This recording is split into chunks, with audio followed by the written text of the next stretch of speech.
I'm a young teenage girl, and this happened recently. I can still remember the image in my head, playing over and over again. I live in an apartment complex on the 3rd floor. I don't usually get visitors, and when I do, it's just my aunties and cousins coming over. On this particular day, I was lying on my bed, watching YouTube as usual. I don't have a phone anymore since it gave me a lot of trouble and then stopped working permanently. Anyway, after watching YouTube, I got up to greet my stepdad as he came home from work. After greeting him, I went back to my room where my brothers were on their bunk bed. I shared a room with them, so I never had privacy of my own. As I was looking around, my brother suddenly said he heard knocking on the door. It was dark out, and I didn't believe him at first. Since I hadn't heard it, I shrugged it off. But then, I heard the knock. My brother got up, but I told him to sit back down on the bed. I'm the oldest, and I didn't want my younger brothers opening doors for strangers. I walked up to the door. There was a chair right next to it. For some reason, I didn't want the person knocking to know anyone was home. So I didn't move the chair in front of the door to look through the peephole. Instead, I climbed onto the chair, leaning close, almost falling as I tilted my body to look. And that's when the fear hit me. I won't forget what I saw through the peephole. It was a masked man wearing a blue raincoat, almost like some kind of government worker. He was standing slightly slanted to the side, but what terrified me most was the gun. He held it right up to the peephole, almost as if he wanted whoever was looking to see it. Heart racing, I slowly stepped down from the chair. I slipped off my slides so they wouldn't make a sound. I turned to my brothers and gestured with my hand, shaping a gun, warning them to be silent. I quickly shut off all the lights and ran into my stepdad's room to tell him what I had just seen. What made it worse was that right before the man came, the electricity went out, and the internet too. That made it feel even scarier. My brothers ended up coming into my stepdad's room as well. We used the flashlight on his phone since the ceiling light in his room didn't work. The knocking continued. My stepdad wanted to check the peephole himself, but I wouldn't let him. I was too scared that even the slightest sound would give us away. We stayed in the room for over an hour. Eventually, it seemed like the man had left because we heard a little boy and his parents walking into their apartment on our floor.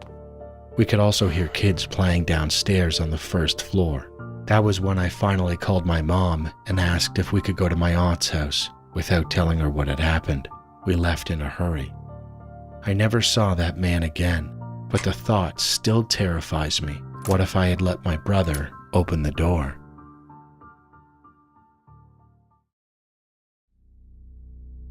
I'm currently 28 years old, but this story happened when I was just 7, and I still remember it to this day. I used to go to a local park with some friends. We had been going there for almost 2 years. But over the last 5 months, we noticed something strange. Every single day, there was a short, fat, creepy old guy who would sit on a nearby bench. He'd just watch us and other kids for hours with this unsettling grin on his face. We stupidly went there without any parents or guardians, since the park was close to our house and our parents trusted us. This was back in 2003. And we were so young we didn't have phones to call for help. About 2 weeks after we started to feel uncomfortable with him watching us, he finally came over. It was just me and my 3 friends in the park that day. He walked up and asked us if we wanted to go to his house to play video games and check out his new dog. Since we were kids, we were foolish, and we agreed. It sounded fun, and for a moment we thought maybe he was just a kind guy after all. But we were very wrong. He said his house was about a 20-minute walk from the park, so the 4 of us walked with him.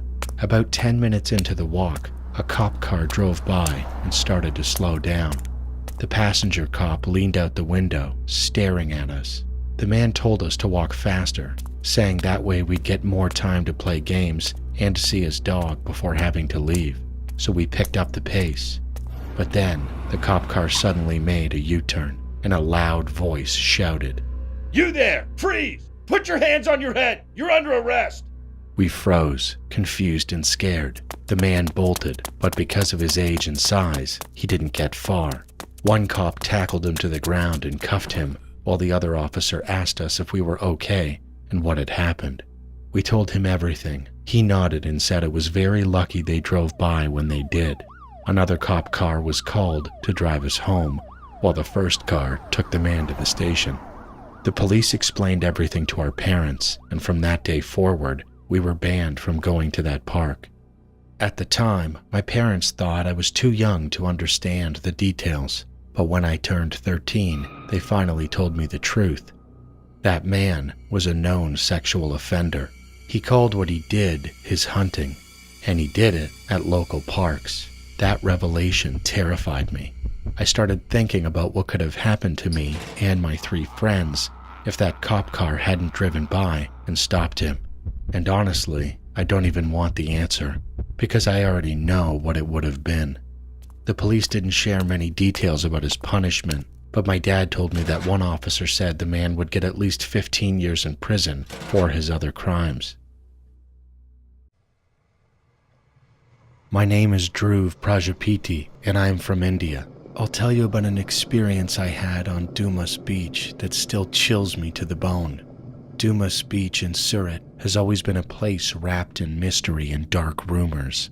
People say it's haunted, and over the years, countless stories have circulated about strange sounds, vanishing shadows, and eerie figures that wander the sands at night. As curious as I am, I never really believed in any of it until one night changed everything.